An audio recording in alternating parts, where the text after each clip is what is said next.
Hello guys, कैसे हैं? आशा करते हैं आप लोग बहुत अच्छे होंगे।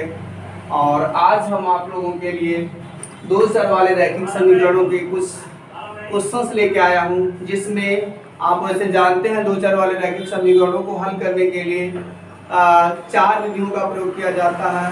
इन चार विधियों में से जो प्रतिस्थापन विधि होती है, सब्स्टिट्यूशन विधि होती है, इसे मैं आप लोगों के लिए आया हूँ। इस विधि से क्वेश्चंस को कैसे हल करते हैं, इसका हम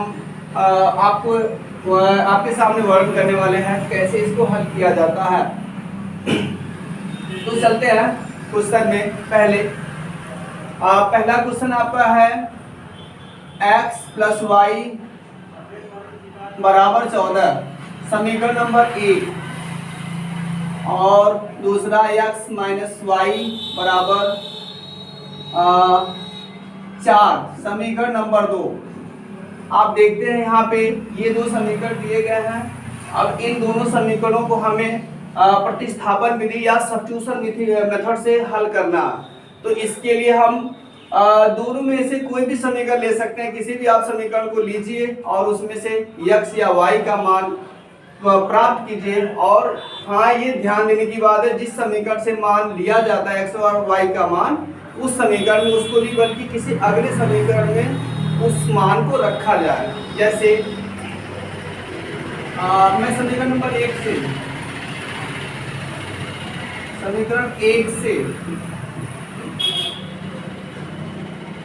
x + y = 14 में पहला समीकरण लेता हूँ। फिर क्या हुआ, यहाँ पे मैं x को यहीं रख दूं तो क्या होगा, 14 - y होता।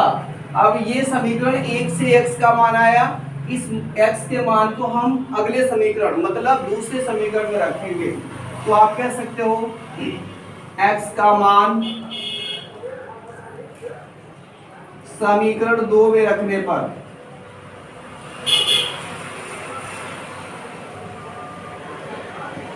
क्या होगा, समीकरण 2 आपको दिख रहा है x - y = 4 है। तो x की जगह पे मैं क्या लिख दूं, 14 - y और -y = 4, ऐसा हो जाएगा। और 14 - y -2y = या 4 हो जाएगा।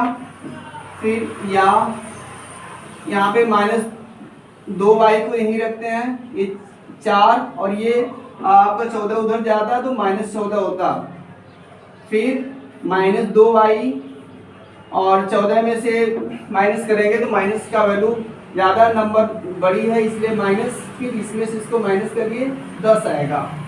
फिर इसको आप कट कर देंगे, माइनस से माइनस, और 2 से 5 को भी कट कर देंगे तो y बराबर क्या है आपका, 5। तो इस तरह से y का मान आपको 5 मिल रहा।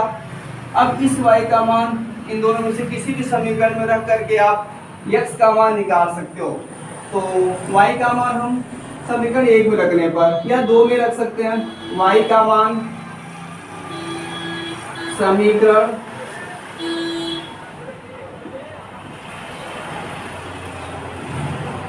2 में रखने पर क्या होगा, x - y की जगह पे y का मान रख दो, 5 बराबर ये 4 होता आपका। या x = आपको क्या हो जाएगा, 4 तो है ही, -5 इधर जाएगा तो +5 होगा। या कह सकते हो आप x = आपका हो जाएगा 9।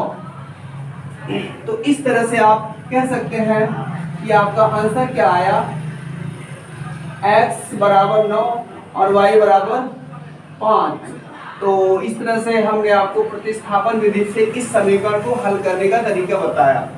इसी तरह से आप और भी बहुत सारे क्वेश्चंस को लगा सकते हैं, और सारे क्वेश्चंस ऐसे लगते हैं, जिस एक समीकरण को लीजिए, एक समीकरण से x या y का मान जो भी निकालना हो निकालिए, और उस समीकरण को अगले समीकरण में रखा जाता। आशा करते हैं ये क्वेश्चंस आपको समझ में आए होंगे, और पूरे वीडियो पूरा देखें। धन्यवाद।